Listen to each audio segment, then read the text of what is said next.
Dalam sejarah Indonesia, seperti kisah kemerdekaan Indonesia, Perang Diponegoro, Pertempuran Surabaya, pastinya kalangan masyarakat tidak lagi asing dengan sejarah tersebut. Tetapi, kalau ada kisah sejarah yang lebih misterius dan berkesan dalam masyarakat Indonesia, mungkin itu adalah G30S PKI. Kira-kira apa latar belakangnya ya? Bagaimana jalan pemberontakan tersebut terjadi? Dan apa reaksi pemerintah dan pertempuran? Akhir pemberontakannya seperti apa? Apakah ada hubungannya dengan disintegrasi? Dan bagaimana munculnya integrasi setelah kasus tersebut? Ayo kita simak dan kita analisis bareng-bareng. Latar belakang. Akibat persaingan antara PKI dan TNI, di mana PKI ingin mengubah ideologi negara dari Pancasila menjadi komunis. Sementara TNI menentang keras hal tersebut. Sedangkan TNI dituduh bahwa ada sekelompok jenderal TNI yang akan melakukan kudeta terhadap Presiden Soekarno. Karena ketidaksepakatan dengan PKI untuk mengubah Pancasila menjadi komunis, sedangkan TNI ingin mempertahankan Pancasila, maka terjadilah gerakan penculikan dan pembunuhan para jenderal pada malam 30 September 1965 atau disingkat G30S PKI. Jalan pemberontakan. Akibat pemberontakan tersebut, ada beberapa reaksi atau respon terhadap pemberontakan G30S PKI. Yang pertama, reaksi pemerintah.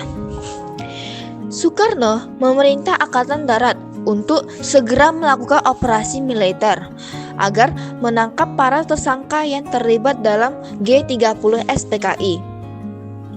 Akibat adanya tuntutan dari masyarakat untuk segera membubarkan PKI, akhirnya Soekarno pun membubarkan PKI.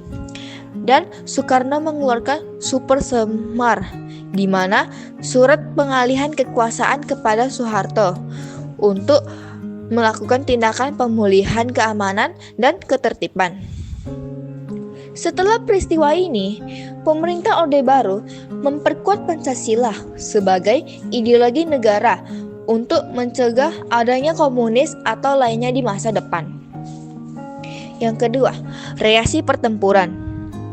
Setelah kematian para jenderal membuat kekosongan kepemimpinan militer yang akhirnya memperkuat para angkatan darat dan membukakan Soeharto sebagai penguasa. Terjadi juga represi atau perbersihan massal, di mana ribuan orang yang terlibat atau tersangka akan dipenjara, diasingkan, atau bahkan dieksekusi. Peristiwa ini juga mengakibatkan trauma dan mengikis rasa percaya masyarakat terhadap antar kelompok, yang membuat demo besar-besaran untuk menuntut segera pembubaran PKI. Karena pemberontakan ini, krisis ekonomi dan keamanan Indonesia pada masa itu menjadi hancur akibat G30S PKI. Akhir pemberontakan. Setelah pemberontakan tersebut berakhir, ada beberapa banyak hal yang terjadi, seperti 1. Penumpasan. Penumpasan ini dilakukan melalui operasi militer untuk menangkap para tersangka yang terlibat yang lari ke daerah lain. Setelah itu, dijalankan operasi besar-besaran, yaitu pembersihan PKI, sehingga PKI bubar dan Soeharto berhasil menguasai kembali ibu kota dan mengamankan RRI. 2. Korban jiwa. Jumlah korban jiwa G30S PKI dibagi menjadi 3, yaitu 1. Korban langsung dari peristiwa G30S PKI. Ada 7 pahlawan revolusi yang gugur dan jenazahnya ada di dalam lubang buaya. Di antaranya ada Jenderal Ahmad Yani, Legend Raden Suprapto, Legend Mas Titor Darmo Haryono, Legend Siswondo Parman, Majen Dornal Ignatius Panjaitan, Maijen Sutoyo Siswo Miharjo, Maijen Pierre Andreas Tandean. 2. Korban jiwa dari pembersihan massal. Diperkirakan korban jiwa dari pembersihan massal ini mencapai ratusan ribu hingga jutaan orang.